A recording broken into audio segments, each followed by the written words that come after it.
Bleeding piles. बहुत से मरीज सवाल करते हैं कि मैम पाइल्स की शिकायत है, ब्लड आ रहा है, तो क्या सर्जरी करवाएं, ऑपरेट करवाएं या इसका कोई और समाधान भी है? क्या होता है ये ब्लीडिंग पाइल्स? जैसे ही मोशंस के लिए गए, मल त्याग करने गए, स्टूल के लिए गए, पॉटी के लिए गए, तो उस दौरान टॉयलेट सीट में अचानक से ब्लड आ जाए और बहुत ही सारा ब्लड, फ्रेश ब्लड, ऐसे कि जैसे खून की धार निकल गई है, तो पॉटी के साथ आए, पॉटी के बाद आए, या फिर टॉयलेट सीट में सिर्फ ब्लड आया है, तो ये है ब्लीडिंग पाइल्स। मतलब पाइल्स की समस्या, बवासीर की समस्या जो कि ब्लीडिंग के साथ है। इसका क्या इलाज संभव है? सर्जरी के बिना हम इसे कैसे ठीक कर सकते हैं, जानते हैं इस वीडियो में। नमस्कार, मैं डॉक्टर गरिमा गौरव अग्रवाल आप सभी का अपने YouTube चैनल पर स्वागत करती हूँ। तो चलिए जानते हैं इस पाइल्स की समस्या के बारे में। इसका बहुत अच्छे से और बेहतरीन इलाज जो बिना सर्जरी के संभव है, हम उसके बारे में चर्चा करेंगे, तो इसे अंत तक ज़रूर देखिएगा। जब भी मोशंस के साथ जलन व दर्द हो तो उसे इग्नोर ना करें, डॉक्टर से मिलें, और ब्लीडिंग हो तो खासकर। इसका अर्थ ही है कि ब्लीडिंग पाइल्स है, लेकिन यदि पाइल्स है तो ब्लीडिंग रेड होगी, मतलब एकदम लाल फ्रेश ब्लड रहेगा, एक्टिव ब्लीडिंग रहेगी। यदि वही ब्लीडिंग ब्लैक हो जाए तो इसके कई और कारण हो सकते हैं, लेकिन पाइल्स हो ऐसा नहीं है। उसके लिए आपको डॉक्टर से कंसल्ट करना होगा, प्रॉपर विजिट कीजिए, अपना चेकअप करवाइए, कई टेस्टिंग होगी जिससे पता चलेगा कि ब्लैक ब्लीडिंग क्यों है। तो रेड ब्लीडिंग पे पाइल्स होता है। अब हम जानते हैं पाइल्स आखिर है क्या। तो जो लोअर रेक्टम एरिया होता है और एनल एरिया, मतलब जो आपका मल द्वार है, वहाँ पर ब्लड वेसल्स होती हैं जो कि उस एरिया को सप्लाई करती हैं। जब भी किसी तरह से कॉन्स्टिपेशन हो, कब्ज हो, या फिर आप स्ट्रेन लगा रहे हैं, बहुत ज़्यादा प्रेशर दे रहे हैं, तो वो जो ब्लड वेसल्स हैं वो सूज कर नीचे की तरफ आ जाती हैं, इन्फ्लेम्ड हो जाती हैं, स्वेलिंग आ जाती है। उस वजह से जो ब्लीडिंग होने लगती है, जब भी वो रप्चर होंगी या फिर उसकी वजह से म्यूकस सिक्रीशन हो सकता है, और ये ब्लड वेसल्स जो नीचे की तरफ आई हैं यही कहलाती हैं पाइल्स यानी बवासीर। अब पाइल्स इंटरनल भी हो सकते हैं और एक्सटर्नल भी। इंटरनल मतलब जब ये अंदर की तरफ रहेंगे, सूजी हुई ब्लड वेसल्स जब अंदर ही रहेंगी एनस के, आपको बाहर से नहीं दिखेंगी, वो अक्सर कर ब्लीडिंग के साथ होती हैं। बहुत ज़्यादा ब्लीडिंग भी हो सकती है, कम भी हो सकती है। जब भी वहाँ से स्टूल पास होगा वो उसे छीलेगा, उस पर चोट पहुँचाएगा, बार बार इंजरी करेगा और ब्लड निकलेगा।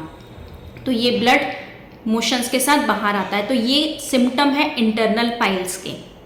किंतु यदि यही वेसल बाहर की तरफ आ जाए और वापस ना जाए तो ये कहलाते हैं एक्सटर्नल पाइल्स। इसमें ब्लीडिंग कम होती है लेकिन दर्द बहुत होगा, बहुत जलन होगी, बहुत ही सीवियर बर्निंग इचिंग के साथ देखा जाता है एक्सटर्नल पाइल्स। अब हम जानते हैं कि आखिर इसके कारण क्या हैं, क्यों होते हैं ये ब्लीडिंग पाइल्स। तो बहुत ज़्यादा सेडेंट्री लाइफस्टाइल की वजह से अक्सर बैठे रहना, किसी तरह के फिजिकल मूवमेंट, एक्सरसाइजेस ना करना, जंक फूड खाना, ये एक बहुत बड़ा कारण है जिसकी वजह से होता है कब्ज यानी कॉन्स्टिपेशन। कॉन्स्टिपेशन की वजह से आप बहुत देर तक टॉयलेट में बैठे रहते हैं। कुछ लोग मोबाइल चलाते रहते हैं और बैठे रहेंगे और स्ट्रेन लगाएंगे, मतलब बहुत प्रेशर देंगे उस जगह पर कि मोशंस किसी तरह पास हो जाएं। पानी कम पीना, फाइबर डाइट ना लेना, जंक फूड पे ज़्यादा रहना प्रेगनेंसी टाइम पे, और प्रोलॉन्ग्ड सिटिंग, लगातार घंटों तक बैठे रहना, किसी भी तरह की कोई एक्सरसाइज और फिजिकल वर्क में ना रहना, ये सारे कारण अक्सर देखे जाते हैं इस पाइल्स के। अब क्या करें? फाइबर इंटेक ज़्यादा करें, सलाद जैसे खीरा, टमाटर, प्याज, इनका कंजप्शन ज़्यादा करें, ज़्यादा से ज़्यादा सलाद और फाइबर्स और फ्रूट्स पे रहें, पानी बराबर पिएं, अपनी बॉडी को हाइड्रेटेड रखें और वर्कआउट करें। एकदम ऐसी आइडल लाइफ, सेडेंट्री लाइफ ना जिएं।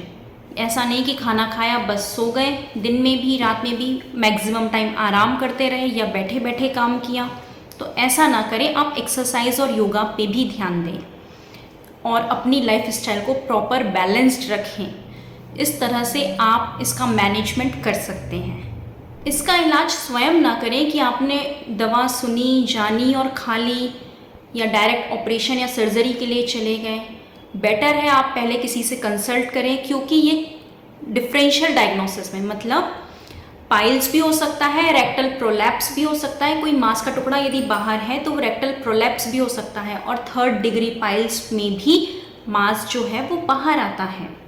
ब्लीडिंग हो रही है तो डॉक्टर से मिलें, अपने मन से दवा ना खाएं। इसी तरह से बहुत ज़्यादा जलन है, बर्निंग है मीन्स, और पेन है, तो भी आप डॉक्टर से कंसल्ट करें। अपने मन से दवा लेने पे कुछ समय के लिए हो सकता है आपको आराम हो जाए, लेकिन ये समस्या गंभीर भी हो सकती है। जैसे कुछ फीमेल्स प्रेगनेंसी में इग्नोर करती हैं पाइल्स, लेकिन जब डिलीवरी होती है और बॉडी में एक प्रेशर क्रिएट होता है, जब बच्चे को निकालने के लिए, उसके पैदा होने के लिए जो जोर लगाया जाता है, उस दौरान पाइल्स बहुत ज़्यादा बढ़ जाता है, और आफ्टर प्रेगनेंसी जो फीमेल है वो परमानेंट पाइल्स की मरीज़ बन सकती है।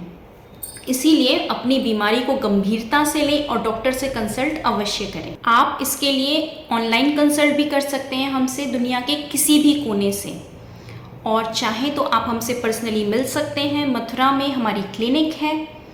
इसका जो इलाज है वो केस चेकिंग के थ्रू होता है। आप प्रॉपर अपनी जानकारी दें। फेस टू फेस जब कन्वर्सेशन होते हैं तो ऑनलाइन में वीडियो कॉल में होते हैं, और क्लिनिक में आप हमसे मिल सकते हैं। तो जब केस के थ्रू होता है 2 से ढाई घंटे का समय लगता है। उसके बाद एनालाइज करके, रिपर्टराइज करके, रूब्रिक के थ्रू जो प्रॉपर कॉन्स्टिट्यूशनल मेडिसिन निकाली जाती है, वो परमानेंट यानी जड़ से किसी भी बीमारी का इलाज कर सकती है। तो पाइल्स का इलाज यदि आप जड़ से चाहते हैं तो प्रॉपर केस चेकिंग के थ्रू जाएं। किंतु फिर भी कुछ मरीज़ पूछते हैं कि मैम कुछ टेम्पररी दवा बता दो, कुछ समय के लिए आराम हो जाए, सिम्टोमेटिक इलाज हो जाए।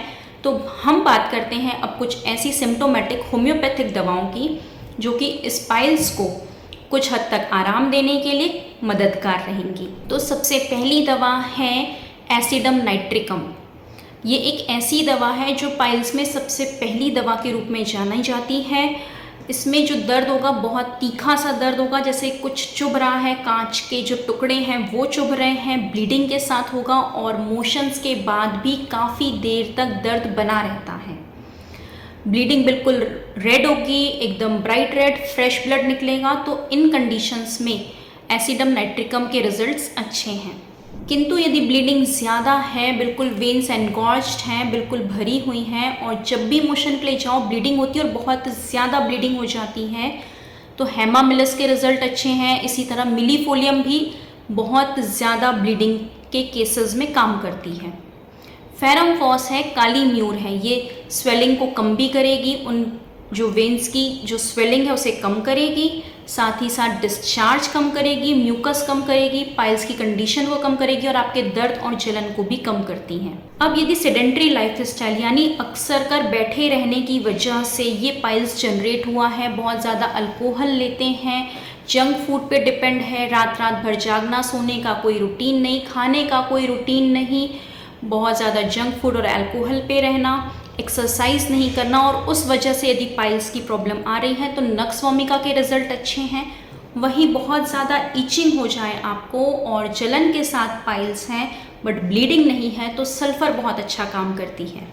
यदि इंटरनल पाइल्स में ब्लीडिंग हो रही है और एक्सटर्नल यदि वो आ जाए, बहुत ज़्यादा पेन करें, बर्निंग हो, बाहर की तरफ प्रोट्रूडेड रहे, बिल्कुल निकल आए, और ऐसा लगे जैसे रेक्टम भरा हुआ है, फीलिंग ऑफ फुलनेस है कि हर वक्त भरा रहता है, मोशन कम्प्लीटली निकल नहीं पा रहा है, ऐसे सेंसेशन आते हैं, और साथ ही साथ पीछे कमर में दर्द रहे तो एस्क्यूलस के रिजल्ट्स बहुत अच्छे हैं। चलिए फ्रेंड्स, ये टॉपिक यहीं कंप्लीट होता है। जल्दी मिलते हैं अपने अगले किसी टॉपिक के साथ। आप किसी बीमारी के बारे में जानना चाहते हैं, उसका इलाज जानना चाहते हैं, कैसे होगा, क्या संभव है या नहीं, तो आप कमेंट बॉक्स पे कमेंट ड्रॉप कर सकते हैं, हमसे पर्सनली कांटेक्ट कर सकते हैं। Online consultations as well as offline consultations available हैं, और दिए गए नंबर पर आप हमसे कभी भी संपर्क कर सकते हैं। तब तक के लिए अपना ख्याल रखिए। Stay connected to stay healthy. Thank you.